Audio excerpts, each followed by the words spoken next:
upon them by the stocks. They had to remain in that same seated position all night long. Well, since they could not sleep, they sang. They sang and they prayed. They prayed together and they prayed out loud. Their prayers led to praise, and their praise broke into song. And the other prisoners, locked in their cold, dark, lonely cells, listened intently as these two new prisoners sang joyfully as if they had just received a vast inheritance. Here were Paul and Silas, still bleeding from their beating, worshiping the God that had just failed to rescue them. It was bizarre. It was beautiful. And it was strangely compelling. Well, the jailer heard the singing too. And the irony was not lost on him. For here were Paul and Silas, bleeding, bound, locked in the inner cell of the dark prison. And yet they were free.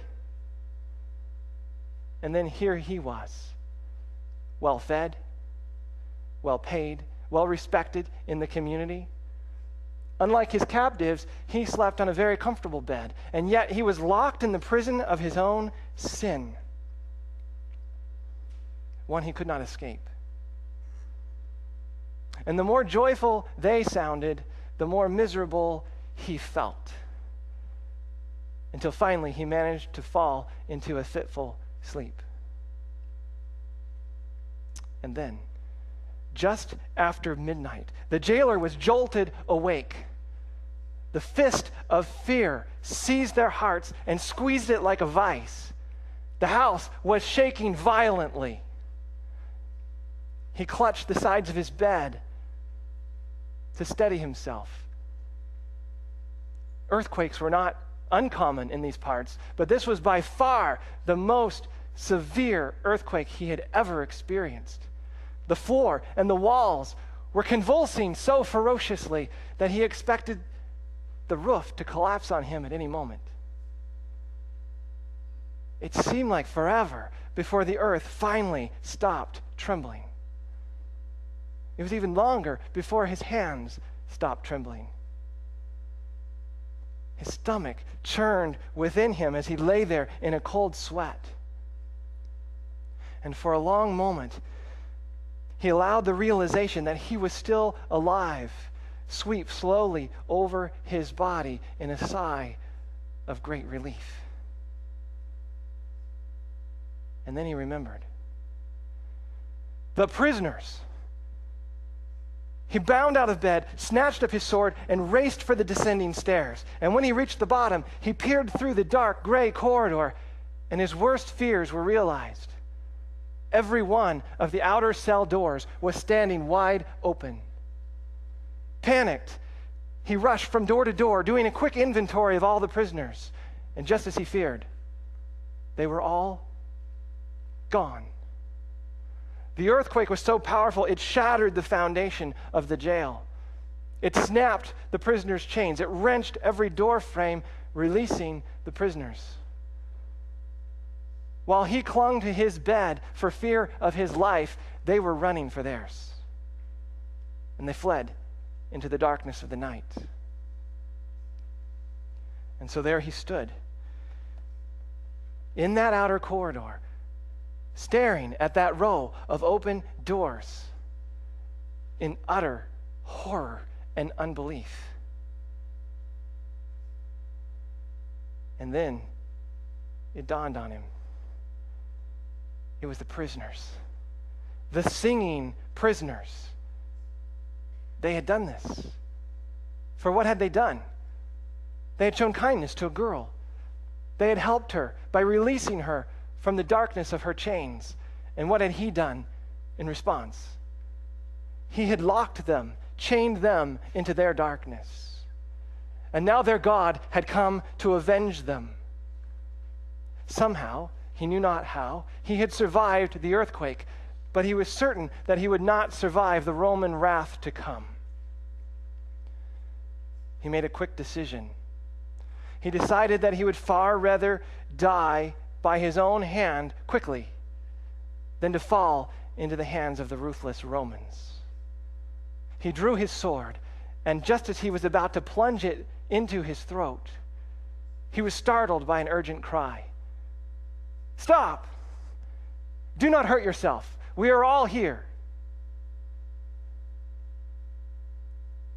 The voice, it came from the inner cell. The inner cell, the only one he had not checked.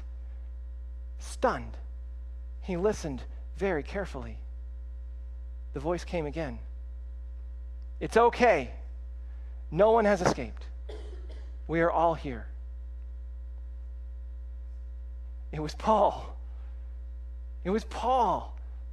The jailer could not believe his ears. He called for the servants to bring lights, and soon the dungeon was flooded with the lights of lamps and torches. And then the jailer could not believe his eyes. For there, in the inner cell, gathered in a circle around Paul and Silas, was every last one of the missing prisoners.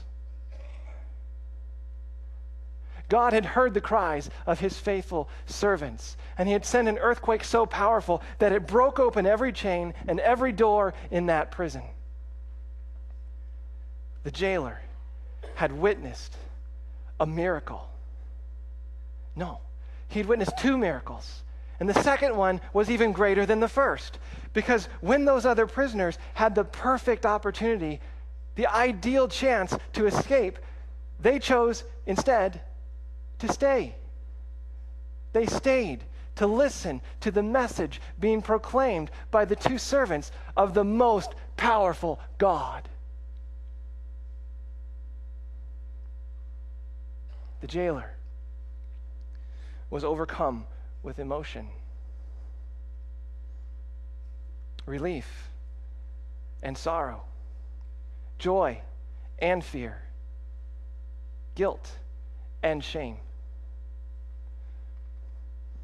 Trembling, he fell at the feet of the missionaries and implored them, "Sirs, tell me, what must I do to be saved?" The response was surprisingly simple. Surrender your life to the authority of Jesus Christ, and you will be saved. You and your entire household. When he heard this, he called for his entire household to gather. And when they had, Paul and Silas instructed them, telling them all about who Jesus is and all of what he had done for them. And everyone who listened to the good news trusted the gospel that night and decided to follow Jesus. The jailer demonstrated his newfound faith by taking Paul and Silas and carefully washing their wounds. And then it was his turn to be washed.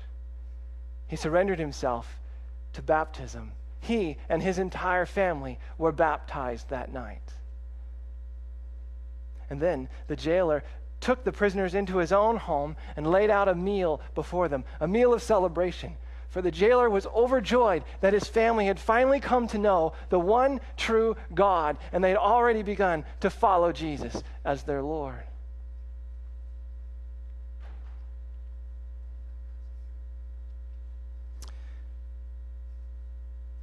The jailer thought that God had sent the earthquake to free Paul and Silas. But in the end, it turned out that God had sent the earthquake to free him and his family. The next morning, the magistrates sent the lictors back to the prison with orders, "Release those men." Why the sudden change of heart? Who knows? Perhaps they felt a little foolish bringing these two Jewish men to trial when they knew they had no case against them. Perhaps the earthquake had shaken them up a bit as well. But whatever their motive, the jailer was thrilled to be able to deliver that good news to Paul and Silas. He said to them, "You are free to leave. Go in peace."